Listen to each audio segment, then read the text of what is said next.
पापों के अनुसार भिन्न भिन्न योनियों की प्राप्ति तथा विपश्चित और पुण्य दान से पापियों का उद्धार।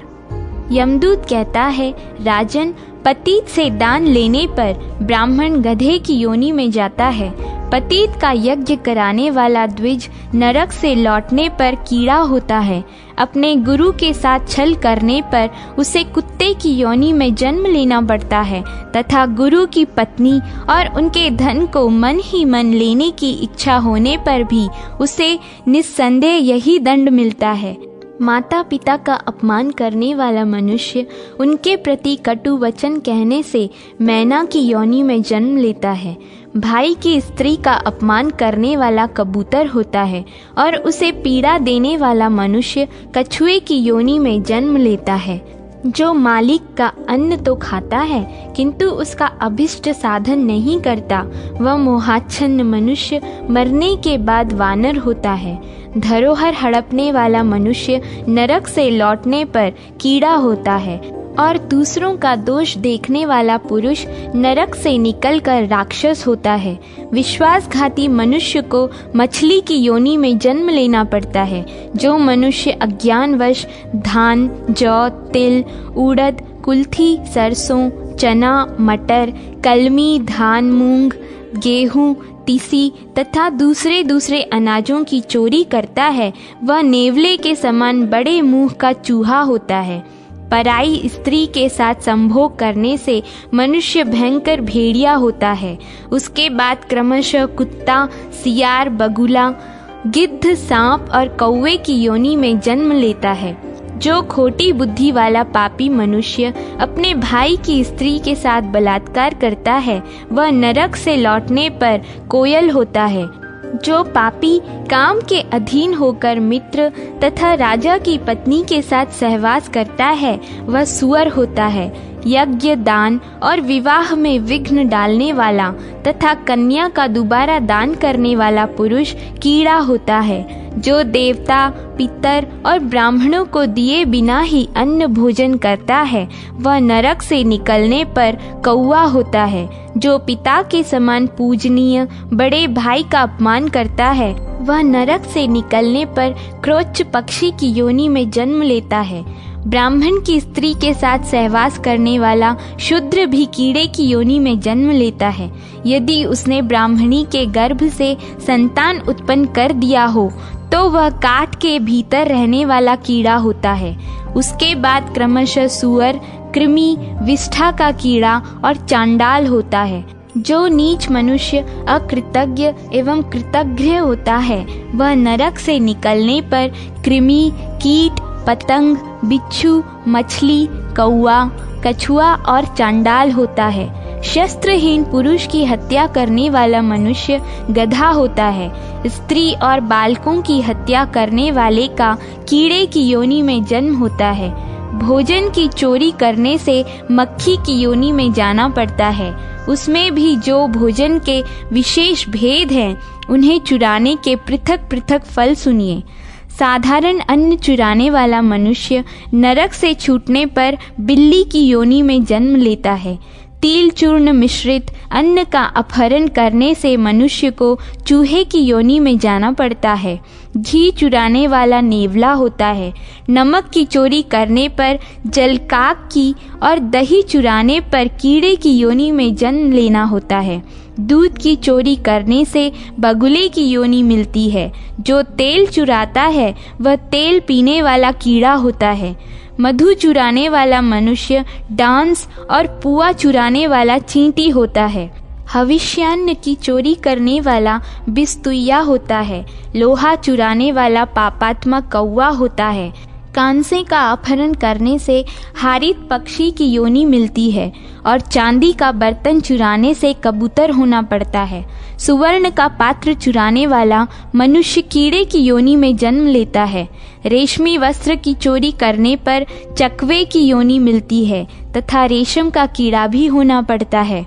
हरिण के रोएं से बना हुआ वस्त्र, महीन वस्त्र, भेड़ और बकरी के रोएं से बना हुआ वस्त्र तथा पाटंबर चुराने पर तोते की योनि मिलती है। रुई का बना हुआ वस्त्र चुराने से क्रोंच और अग्नि के अपहरण से बगुला अथवा गधा होना पड़ता है। अंग राग और पत्तियों का साग चुराने वाला मोर होता है। लाल वस्त्र की चोरी करने वाले को चकवे की योनि मिलती है। उत्तम सुगंध युक्त पदार्थों की चोरी करने पर छछूंदर और वस्त्र का अपहरण करने पर खरगोश की योनि में जाना पड़ता है। फल चुराने वाला नपुंसक और काष्ठ की चोरी करने वाला घुन होता है। फूल चुराने वाला दरिद्र और वाहन का अपहरण करने वाला पंगु होता है। साग चुराने वाला हारित और पानी की चोरी करने वाला पपीहा होता है। जो भूमि का अपहरण करता है वह अत्यंत भयंकर रौरव आदि नरक में जाकर वहां से लौटने के बाद क्रमशः तृण, झाड़ी, लता, बेल और बांस का वृक्ष होता है।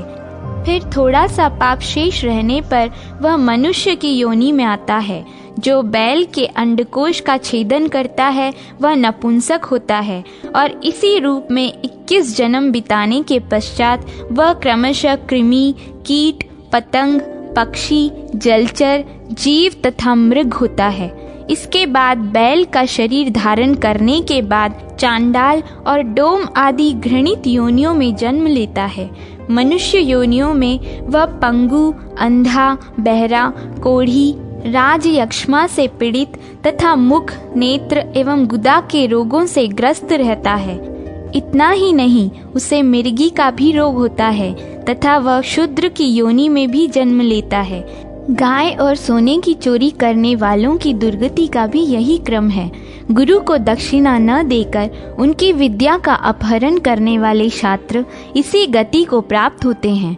जो मनुष्य किसी दूसरे की स्त्री को लाकर दूसरे को दे देता है वह मूर्ख नरक की यातनाओं से छूटने पर नपुंसक होता है।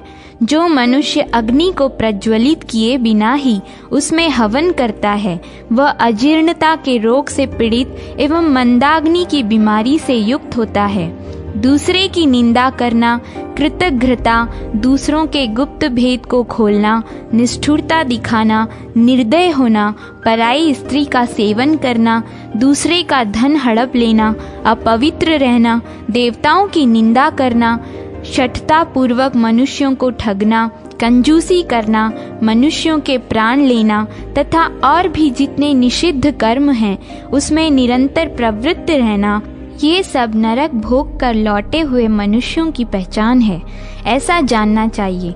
जीवों पर दया करना, अच्छे वचन बोलना, परलोक के लिए पुण्य कर्म करना, सत्य बोलना, संपूर्ण भूतों के लिए हितकारक वचन कहना, वेद स्वतः प्रमाण है ऐसी दृष्टि रखना, गुरु, देवता, ऋषि, सिद्ध और महात्माओं का सत्कार करना, साधु पुरुषों के संग में रहना, अच्छे कर्मों का अभ्यास करना, सबके प्रति मित्र भाव रखना तथा और भी जो उत्तम धर्म से संबंध रखने वाले कार्य हैं वे सब स्वर्ग से लौटे हुए पुण्यात्मा पुरुषों के चिन्ह हैं।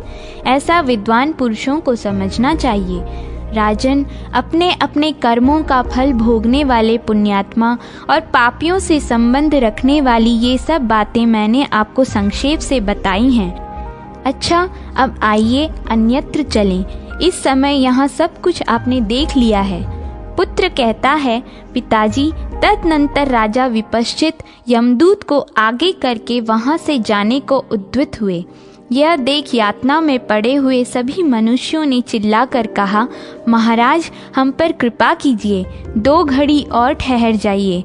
आपके शरीर को छूकर बहने वाली वायु हमारे चित्त को आनंद प्रदान करती है और समस्त शरीरों में जो संताप, वेदना और बाधाएं हैं उनका नाश किए देती है। अतः नरश्रेष्ठ महीपते, हम पर अवश्य कृपा कीजिए। उनकी यह बात सुनकर राजा ने यमदूत से पूछा, मेरे रहने से इन्हें आनंद क्यों कर प्राप्त होता है? मैंने मृत्युलोक में रहकर कौन सा महान पुण्य कर्म किया है जिससे इन लोगों पर आनंददायिनी वायु की वृष्टि हो रही है? इस बात को बताओ। यमदूत ने कहा, राजन, आपका यह शरीर पितरों, देवताओं, अतिथियों और भृत्यजनों से बचे हुए अन्न के सेवन से पुष्ट हुआ है तथा आपका मन भी इन्हीं की सेवा में संलग्न रहा है। इसीलिए आपके शरीर को छूकर बहने वाली वायु आनंददायिनी जान पड़ती है और इसके लगने से इन पापियों की नरक की यातना कष्ट नहीं पहुंचाती। आपने अश्वमेध आदि यज्ञों का विधि पूर्वक अनुष्ठान किया है, अतः आपके दर्शन से यमलोक के यंत्र, शस्त्र, अग्नि और कौवे आदि पक्षी जो पीड़न, छेदन और जलन आदि महान दुख के कारण हैं, कोमल हो गए हैं। आपके तेज से इनका क्रूर स्वभाव दब गया है। राजा बोले, भद्रमुख, मेरा तो ऐसा विचार है कि पीड़ित प्राणियों को दुख से मुक्त करने, उन्हें शांति प्रदान करने से जो सुख मिलता है वह मनुष्यों को स्वर्गलोक अथवा ब्रह्मलोक में भी प्राप्त नहीं होता। यदि मेरे समीप रहने से इन दुखी जीवों को नरक यातना कष्ट नहीं पहुंचाती तो मैं सूखे काठ की तरह अचल होकर यहीं रहूंगा। यमदूत ने कहा, राजन, आइए अब यहाँ से चलें। आप पापियों की इन यातनाओं को यहीं छोड़कर अपने पुण्य से प्राप्त हुए दिव्य भोगों का उपभोग कीजिए। राजा बोले, जब तक ये लोग अत्यंत दुखी रहेंगे तब तक तो मैं यहाँ से नहीं जाऊंगा, क्योंकि मेरे निकट रहने से इन नरकवासियों को सुख मिलता है। जो शरण में आने की इच्छा रखने वाले आतुर एवं पीड़ित मनुष्य पर भले ही वह शत्रु पक्ष का ही क्यों न हो, कृपा नहीं करता, उस पुरुष के जीवन को धिक्कार है। जिसका मन संकट में पड़े हुए प्राणियों की रक्षा करने में नहीं लगता, उसके यज्ञ, दान और तप इहलोक और परलोक में भी कल्याण के साधन नहीं होते। जिसका हृदय बालक, वृद्ध तथा आतुर प्राणियों के प्रति कठोरता धारण करता है, मैं उसे मनुष्य नहीं मानता, वह तो नीरा राक्षस है। माना इनके निकट रहने से अग्नि जनित संताप का कष्ट सहना पड़ेगा, नरक की भयानक दुर्गंध का भोग करना पड़ेगा, भूख प्यास का महान दुख जो मूर्छित कर देने वाला है भोगना पड़ेगा। तथापि इन दुखियों की रक्षा करने में जो सुख है उसे मैं स्वर्गीय सुख से भी बढ़कर मानता हूँ। यदि अकेले मेरे दुखी होने से बहुत से आर्त मनुष्यों को सुख प्राप्त होता है तो मुझे कौन सा सुख नहीं मिला।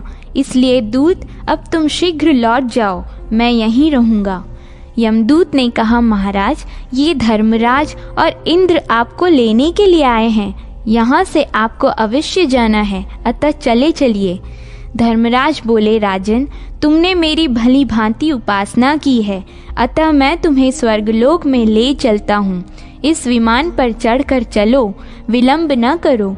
राजा ने कहा, धर्मराज, यहाँ नरक में हजारों मनुष्य कष्ट भोगते हैं और मुझे लक्ष्य करके आर्त भाव से त्राही त्राही पुकार रहे हैं, इसलिए मैं यहाँ से नहीं जाऊँगा।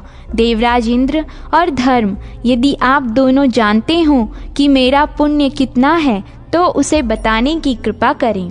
धर्म बोले, महाराज, जिस प्रकार समुद्र के जल बिंदु, आकाश के तारे, वर्षा की धाराएं, गंगा की बालुका के कण तथा जल की बूंदें आदि असंख्य हैं, उसी प्रकार तुम्हारे पुण्य की भी कोई नियत संख्या नहीं हो सकती। आज यहाँ इन नरक में पड़े हुए जीवों पर कृपा करने से तुम्हारा पुण्य लाखों गुना बढ़ गया। नृपश्रेष्ठ, अपने इस पुण्य का फल भोगने के लिए अब देवलोक में चलो और ये पापी जीव भी नरक में रहकर अपने कर्मों का फल भोगें। राजा ने कहा, देवराज, यदि मेरे समीप में आने पर भी इन दुखी जीवों को कोई ऊंचा पद नहीं प्राप्त हुआ तो मनुष्य मेरे संपर्क में रहने की अभिलाषा क्यों करेंगे। अतः मेरा जो कुछ भी पुण्य है उसके द्वारा ये यातना में पड़े हुए पापी जीव नरक से छुटकारा पा जाएं। इंद्र बोले, राजन, इस उदारता के कारण तुमने और भी ऊंचा स्थान प्राप्त कर लिया। देखो, ये पापी जीव भी नरक से मुक्त हो गए। पुत्र कहता है, पिताजी, तदनंतर राजा विपश्चित के ऊपर फूलों की वर्षा होने लगी और स्वयं भगवान विष्णु उन्हें विमान में बिठाकर दिव्य धाम ले गए। उस समय मैं तथा और भी जितने पापी जीव थे वे सब नरक यातना से छूटकर अपने अपने कर्म फल के अनुसार भिन्न भिन्न योनियों में चले गए। द्विजश्रेष्ठ, इस प्रकार मैंने इन नरकों का वर्णन किया। साथ ही पूर्व काल में मैंने जैसा अनुभव किया था उसके अनुसार जिस जिस पाप के कारण मनुष्य जिस जिस योनि में जाता है वह सब भी आपको बतला दिया है।